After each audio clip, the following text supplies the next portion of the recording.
કાર્યવાહી કરી તો ભારતે પાકિસ્તાનના 50થી વધુ ડ્રોન તોડી પાડ્યા છે અને આ સાથે જ આખી રાત પાકિસ્તાને ભારત પર હુમલાનો પ્રયાસ કર્યો હતો પરંતુ તે નિષ્ફળ ગયો છે।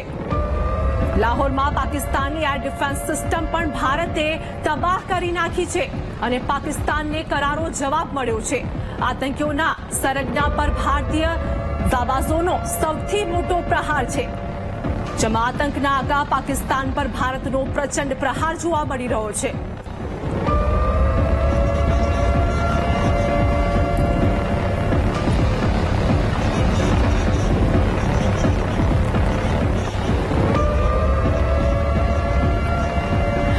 સાથે નવીન જય રક્ષા વિશેષક જોડાઈ ગયા છે। વાત કરીએ કે આખી રાત પાકિસ્તાને ભારત પર હુમલાનો પ્રયાસ કર્યો પરંતુ તે તમામ પ્રયાસ નિષ્ફળ ગયા છે। ભારતે ખૂબ જ જડબાતોડ જવાબ આપ્યો છે। जी अभी आपको मैं एक सूचना दे दूं कि जो पाकिस्तान ने अपना PSL सिस्टम जो है उसको शिफ्ट कर लिया है डर के मारे भारत के, और भारत की जो आकाश मिसाइल है, आकाश मिसाइल ने पाकिस्तान के JF-17 विमान को पठानकोट के अंदर मार गिराया। पाकिस्तान के हर नाकाम हमले को जो है वो भारतीय सेना मुंहतोड़ लगातार जवाब दे रही है और इसी हौसले के साथ जवाब देते भी रहेगी, क्योंकि जब हमारे पास पूरी तैयारियां हैं और पूरी तैयारी के साथ सिस्टम के साथ भारत का मंसूबा बिल्कुल जो है वो साफ है कि भारत किसी भी तरह की जो है सिविलियन को नुकसान नहीं पहुंचाना चाहता है। लेकिन चाहे पाकिस्तान कितनी भी कोशिश कर ले, लेकिन उन आतंकवादियों को भारत अब घर में घुस करके और बिलों से बाहर निकाल करके मारने का पूरा प्रयास करेगा। बिल्कुल नवीन भाई, यहाँ पे आप देख पा रहे हैं कि किस तरीके से भारत ने पूरी तरीके से संपूर्ण कार्यवाही की है और उसके बाद अब पाकिस्तान को लोन मांगनी पड़ रही है। मतलब कि पाकिस्तान आप देख रहे हैं उसकी हालत क्या है भारत के सामने आने की। मैं आपको यही बताना चाहता हूं कि आप चाहे 2001 का पार्लियामेंट हमला देखें, चाहे 2002 का जो है आप अक्षरधाम का हमला देखें, 2008 का आप मुंबई हमला देखें, 2016 का देखें, 2019 का पुलवामा देखें या 2025 का ये, इन सब के पीछे का कारण क्या था? भारत ने स्ट्राइक करी, भारत पहल पाकिस्तान ने करी, भारत ने स्ट्राइक करी और उनको मुंहतोड़ जवाब दिया। उसके बदले में पाकिस्तान अपना कटोरा लेकर के दूसरे देशों में पहुंच गया कि हमारे तो आवाम पर युद्ध हो गया। तो युद्ध की आड़ में चंदा इकट्ठा करने का ये पाकिस्तान का प्रोपगंडा है और इसीलिए पाकिस्तान इस तरह की जो बचकानी हरकतें हैं वो करता है। वो तो ये चाहता है कि किसी भी पैसे हमारे देश पे हमला हो जाए और वहां के जो सरकारें हैं वो अपनी आवाम को सुविधाओं के नाम पर यह दिखा दे कि नहीं हम तो युद्ध की वजह से कंगाल हुए हैं, जबकि वो युद्ध की वजह से कंगाल नहीं है, उनको कंगाल कर रहा है वहां का आतंकवाद। अब वहां के जितने भी पूर्व आर्मी चीफ हुए हैं, ऐसा क्या कारण है कि वहां का कोई भी एक जनरल जो पाकिस्तान में नहीं रहना चाहता, वहां का कोई भी एक राष्ट्रपति जो है वो वहां पर पाकिस्तान में नहीं रहना चाहता, कि वो पैसे इकट्ठे करता है और बाहर भाग जाता है और अगले को आदेश दे जाता है कि भारत को वो कर दे। जो उनके पड़ोसी देश है उनका क्या मकसद है? अब आपने देखा कि इनके पास जो ये मिसाइलें थी ये एक चाइनीज खिलौना था और वो चाइनीज खिलौना कहीं पे भी ध्वस्त हो जाएगा, वो तो थोड़ी देर का होता है। और इस आड़ के अंदर उनकी जमीन को हड़पने के लिए ये एक बड़ी साजिश है, क्योंकि अगर दूसरे देश उनकी जमीन को सीधा कब्जा करे, क्योंकि वो आर्थिक तंगी से तो जूझ रहा है और आर्थिक तंगी पर दूसरा देश क्या करेगा? उनकी जमीन पे कब्जा करेगा। इस पूरे प्रकरण को बड़ा तरीके से समझने की जरूरत है कि अगर वो देश पाकिस्तान की उस जमीन पर अपना कब्जा करता है तो वहां के जो आकाओं को, वहां की लोकल आवाम को जवाब देना पड़ेगा कि कैसे हमारे देश की जमीन दे दी। तो इसलिए वो युद्ध का ऐसी स्थिति बना करके और एकदम से चुपचाप उनकी जमीनों पर वो दूसरे देश जो है कब्जा कर लेंगे, चीन जैसे। ये इसीलिए इस कटोरे की अहमियत जो है ये पाकिस्तान समझता है, लेकिन इस कटोरे से अब पूरा विश्व इस बात की, पाकिस्तान की बात को समझ चुका है। न अब उसको भीख मिलेगी और न ही उसको कहीं से कोई चंदा मिलेगा। बदले में उनको आकाओं को और आतंकवादियों को भारतीय सेनाओं के द्वारा मौत मिलेगी। ये ऑपरेशन सिंदूर है और मेहंदी का बदला अभी बाकी है। बिल्कुल नवीन भाई, अब तो उन्हें कटोरे की भीख भी नहीं मिलेगी और उनकी हालत क्या है ये हम देख पा रहे हैं। अभी जो बात करें फिलहाल कि अमेरिका ने कहा है कि भारत और पाकिस्तान के युद्ध के बीच में हम नहीं पड़ेंगे, तो अब जब पाकिस्तान मदद की गुहार लगा रहा है कि हमें लोन चाहिए, कौन देगा उन्हें लोन? क्योंकि उन्होंने जिस तरीके से पूरा कारस्तान बिछाया था, कितनी बार भारत पर उन्होंने हमले करवाए हैं, जैसे कि हम देख पा रहे हैं कि उन्होंने मुंबई के अंदर हमला किया था, उरी ब्लास्ट हुआ था, बहुत सारी ऐसी घटनाएं बनी, पहलगाम हमला, उसके बाद भी पुलवामा में अटैक हुआ था, और उसके बाद भारत ने फिर भी कहा कि हमें शांति चाहिए और हम शांति ही चाहते हैं। लेकिन अब जब भारत आगे आया है तो भारत की कार्यवाही को देखते हुए जिस प्रकार हम देख पा रहे हैं कि पाकिस्तान अब पूरी तरीके से तबाह हो चुका है। बिल्कुल, आपने बिल्कुल सही कहा है कि जिस प्रकार से अभी अमेरिका का ये जवाब आया है कि हमले को लेकर के, अमेरिका बड़ा एक सोच समझ करके फैसला लेने वाला देश है और उनको ये पता है कि भारत आज किस तरह की पोजीशन में है और भारत की जिस प्रकार से विदेश नीति है वो कितनी मजबूत है। इसलिए ऐसे मौके पर अमेरिका किसी भी तरह की पाकिस्तानी मदद नहीं करेगा और ये हम सब जानते हैं कि भारत सरकार का अभी जो है विदेश नीति स्ट्रांग होने के साथ जो है अमेरिका के साथ बड़े अच्छे संबंध है, उसके साथ दूसरे देशों के साथ भी बड़े अच्छे संबंध हैं और लगातार हमारे विदेश मंत्री दूसरे देशों के साथ संपर्क बनाए हुए हैं। और इस बौखलाहट से एक तरफ हमारी सेना लड़ रही है, दूसरी तरफ हमारे विदेश के जो मंत्री हैं वो विदेशों से अपना संपर्क कर रहे हैं, तीसरी तरफ भारत के रक्षा मंत्री तीनों सेनाओं के चीफ के साथ जो है वो युद्ध की तैयारी कर रहे हैं।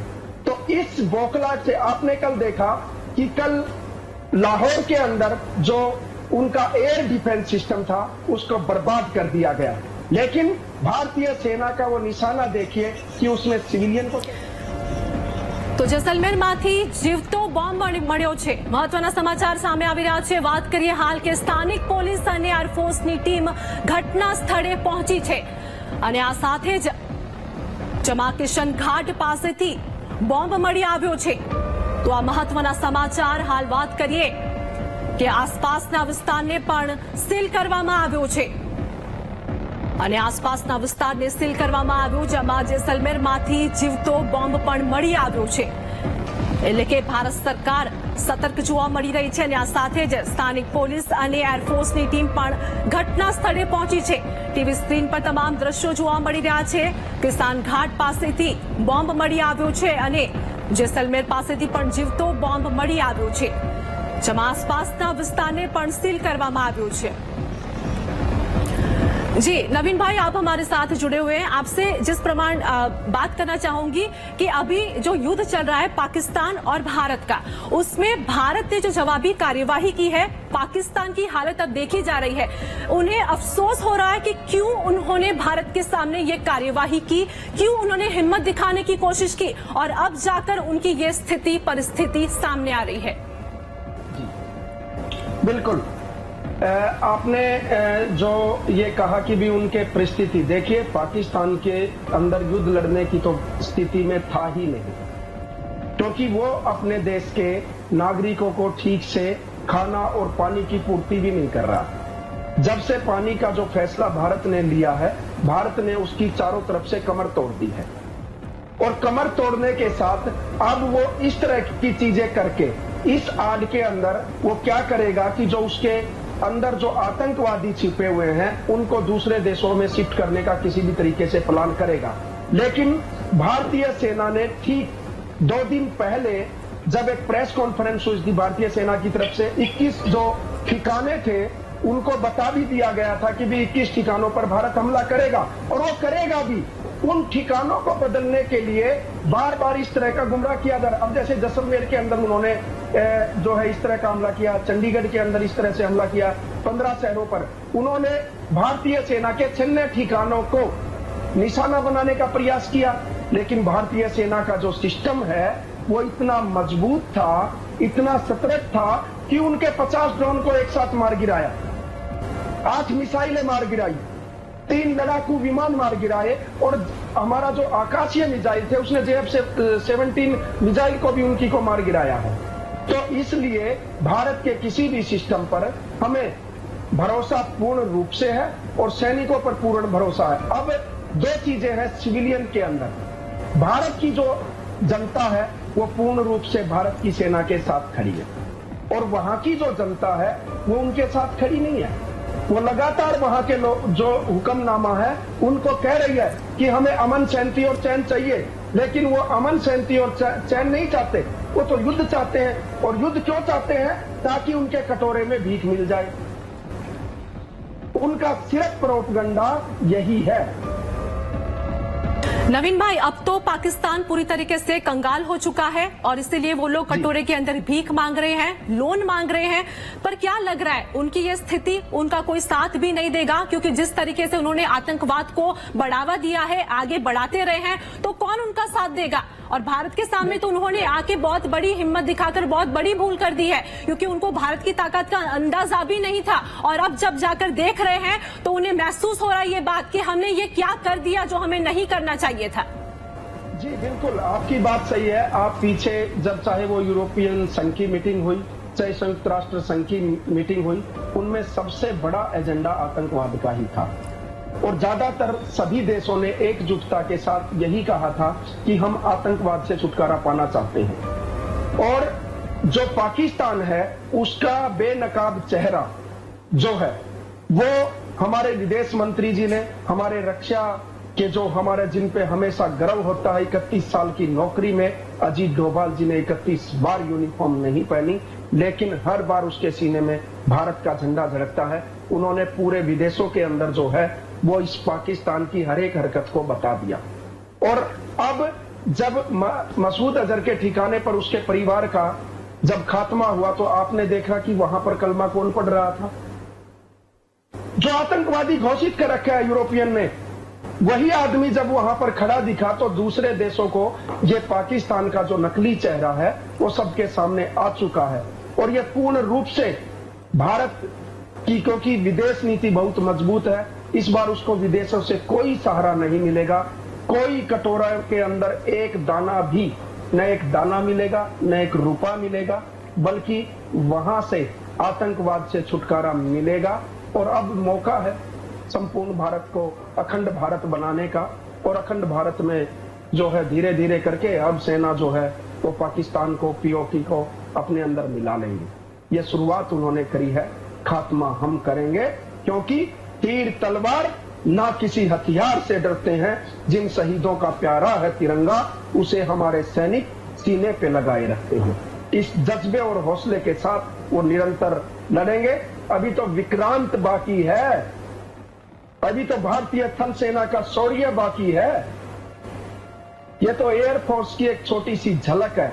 जब दो सेनाएं का युद्ध से नीचे से गुजरेंगे तो उनके कानों की गूंज, उनके टैंकों की गूंज, उनके आकाओं के कान के फट दे और उनको हाथ टेक करके मार देंगे।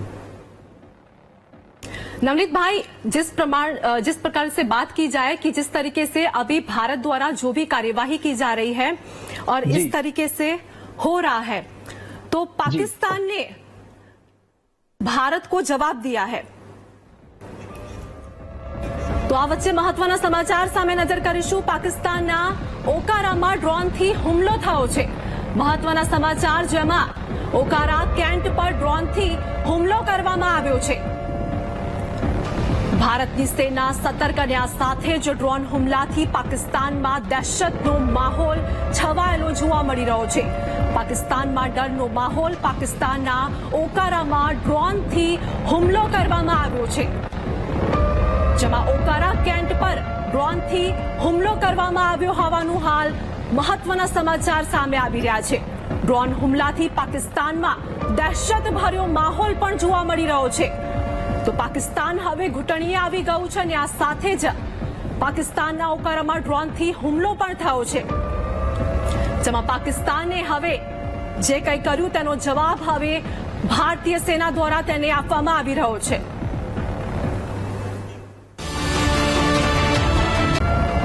તો પાકિસ્તાન સાથે વધતા તણાવને પગલે આઈસીએઆઈનો મહત્વપૂર્ણ નિર્ણય। આ સાથે જ દેશભરમાં સીએની તમામ પરીક્ષાઓ મોકૂફ રખાઈ છે। મહત્વપૂર્ણ નિર્ણય કરવામાં આવ્યો છે, જેમાં 9 થી 15 મે દરમિયાન યોજાનાર સીએની પરીક્ષા મોકૂફ રાખવાનો નિર્ણય કરવામાં આવ્યો છે। તો સીએ ફાઇનલ, ઇન્ટરમીડિયેટ અને પીક્યુસી પરીક્ષાઓ મુલતવી રાખવામાં આવી છે. આગામી સમયમાં પરીક્ષાની નવી તારીખ જાહેર કરવામાં આવશે. મહત્વપૂર્ણ સમાચાર વાત કરીએ કે પાકિસ્તાન સાથે વધતા તણાવને પગલે હવે આઈસીએઆઈનો મહત્વપૂર્ણ નિર્ણય કરવામાં આવ્યો છે. સંવાદદાતા અપૂર્વ અમારી સાથે જોડાઈ ગયા છે. દેશભરમાં સીએની તમામ પરીક્ષાઓ મોકૂફ રાખવામાં આવી. શું વધુ અપડેટ? જી ચોક્કસથી આજથી વાત કરીએ તો જે પ્રમાણે પહલગામમાં હુમલો થયા બાદ અત્યારે ભારત અને પાકિસ્તાન વચ્ચે તણાવભરી સ્થિતિ જે છે તે સર્જાઈ છે અને તેના કારણે તમામ જગ્યાએ એલર્ટ આપી દેવામાં આવ્યું છે અને મોટાભાગના જિલ્લાઓમાં શાળાઓ પણ બંધ કરી દેવામાં આવી છે. ત્યારે institute of chartered accounts of ઇન્ડિયાએ મોટો નિર્ણય લીધો છે કે જે સીએની પરીક્ષા હતી એ પરીક્ષા રદ કરી દેવામાં આવી છે. સીએની ફાઇનલ, ઇન્ટરમીડિયેટ અને પીક્યુસીની પરીક્ષાઓ જે છે તે અત્યારે મુલતવી રાખી દેવામાં આવી છે. તેમજ આજથી જે પરીક્ષા શરૂ થતી હતી જે 9 થી 14 મે સુધી ચાલવાની હતી, પરંતુ હવે institute of chartered accounts of ઇન્ડિયાએ હવે આ પરીક્ષા મુલતવી રાખી દીધી છે. કોઈ પણ પ્રકારની પરીક્ષા હવે આ તણાવભરી સ્થિતિમાં યોજાશે નહીં. હવે આગામી સમયમાં જે નવી તારીખો જે છે તે હવે જાહેર કરવામાં આવશે. જી આભાર અપૂર્વ, અમારી સાથે જોડાવા બદલ, માહિતી આપવા બદલ. તો હાલ વાત કરીએ કે પાકિસ્તાન સાથે વધતા તણાવને પગલે હવે આઈસીએઆઈ દ્વારા મહત્વપૂર્ણ નિર્ણય કરવામાં આવ્યો છે, જેમાં દેશભરમાં સીએની તમામ પરીક્ષાઓ મોકૂફ રાખવાનો નિર્ણય કરવામાં આવ્યો છે. એટલે કે આ પરીક્ષાઓ અંગે વાત કરીએ કે 9 થી 15 મે દરમિયાન યોજાનાર સીએની પરીક્ષા મોકૂફ રાખવાનો નિર્ણય કરાયો છે. સીએ ફાઇનલ, ઇન્ટરમીડિયેટ અને પીક્યુસી પરીક્ષાઓ મુલતવી રાખવામાં આવી છે. તો આગામી સમયમાં પરીક્ષાની નવી તારીખ પણ જાહેર કરવામાં આવશે, જેમાં પાકિસ્તાન સાથે વધતા તણાવને પગલે આઈસીએઆઈ દ્વારા આ મહત્વપૂર્ણ નિર્ણય કરવામાં આવ્યો અને પરીક્ષા મુલતવી રાખવાનો નિર્ણય કરવામાં આવ્યો છે, જેમાં દેશભરમાં સીએની તમામ પરીક્ષાઓ મુલતવી રાખવામાં આવી છે. તો હવે વાત કરીએ ભારતીય સેનાની કાર્યવાહીને બોટાદના લોકોએ આવકારી છે, જેમાં પાકિસ્તાન સામે ભારતીય સેનાની કાર્યવાહીને યોગ્ય ગણાવી હતી અને આ સાથે જ આ કાર્યવાહીને આવકારવામાં આવી છે. આતંકવાદીને છાવરતા પાકિસ્તાન સામે કાર્યવાહી જરૂરી છે તેવું લોકો દ્વારા કહેવામાં આવ્યું છે. ભારતીય સેનાએ ઓપરેશન સિંદૂર કર્યું તે યોગ્ય છે તેવું લોકો દ્વારા કહેવામાં આવ્યું છે. ભારત પાકિસ્તાન પર કબજો કરે તેવી પણ લોકો દ્વારા માંગ કરવામાં આવી છે અને ભારતીય સેનાની કાર્યવાહીને બોટાદના લોકોએ આવકારી છે.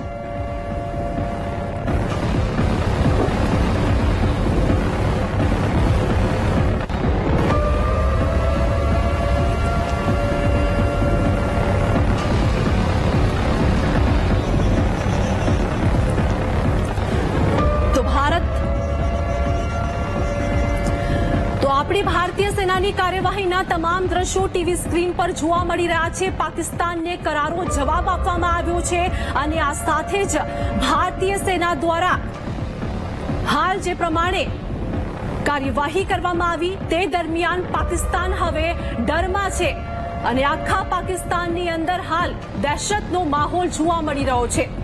ભારતીય સેનાની તાકાત જોવા મળી અને આ સાથે જ પાકિસ્તાન ડરમાં જોવા મળ્યું છે.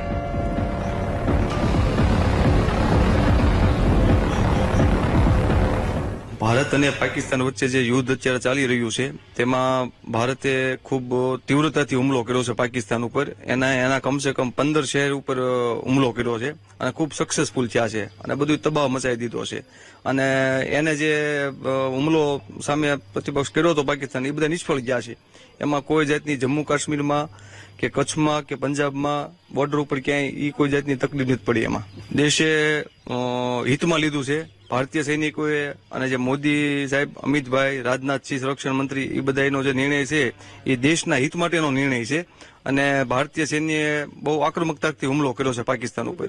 જે કાંઈ આ યુદ્ધના હિસાબે જે કાંઈ થાય છે એ બરોબર થાય છે, જરૂર હતી.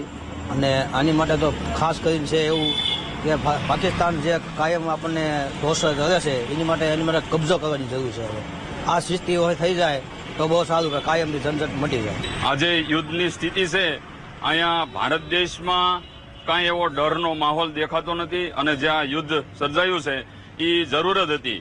અવારનવાર આતંકીઓ હુમલા કરી રહ્યા છે, તો એની સામે વળતો જવાબ ભારતને દેવો જોઈએ. આ બરોબર છે, જે જવાબ આપ્યો ભારતની સેનાએ આ યોગ્ય હતો. અને આની સામે ભારત દેશના નાગરિકની પણ જ્યાં સેનામાં જરૂર પડે તો અમે ત્યાં ખડે પગે ઉભા જ છીએ, જેથી કરી આ યુદ્ધનો માહોલ અહીંયા ડર ન સર્જાય એવો અમે જોઈ રહ્યા છીએ કે ભારત દેશમાં ક્યાંય પણ ડરનો માહોલ જરા પણ નથી. ભારત સરકારે જે નિર્ણય લીધો એ યોગ્ય લીધો છે. પાકિસ્તાનને ઘણી વાર સમજાવવા એમાં કે નિર્દોષ લોકોની હત્યા ન કરો, અને એમને ઘણી ચેતવણી દીધી તોય પાકિસ્તાને કાંઈ કડક પગલાં લીધા નહીં આતંકવાદીઓ સામે. અને ભારત સરકારે જે આતંકવાદીઓ સામે એમના દેશમાં જેને પાકિસ્તાન ઓક્યુપાઈડ કાશ્મીરમાં જઈને જે એક્શન લીધી એ યોગ્ય છે, અને એનું બધું ભારત દેશના બધા નાગરિકો સમર્થન કરે છે.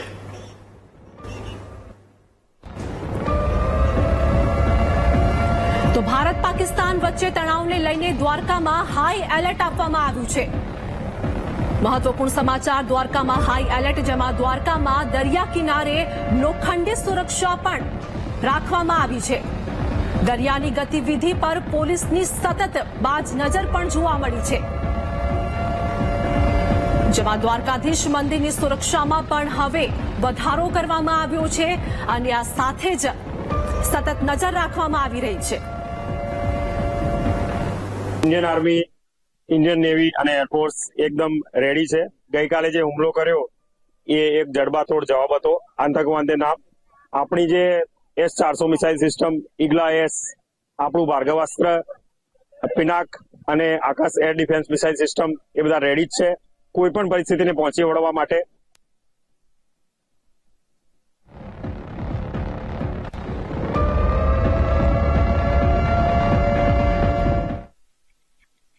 હા, પૂરેપૂરા અમે સંતુષ્ટ છીએ. અમારી છાતી એક ગોળીએ ફૂલે છે કે આ જે જવાબી કાર્યવાહી થઈ છે એની સાથે અમારો હોંસલો બુલંદ થાય છે કે જે કંઈ થાય છે, જે એના જવાબ મળે છે ભારતીય સેના તરફથી, એમાં અમને ખુશી થાય છે.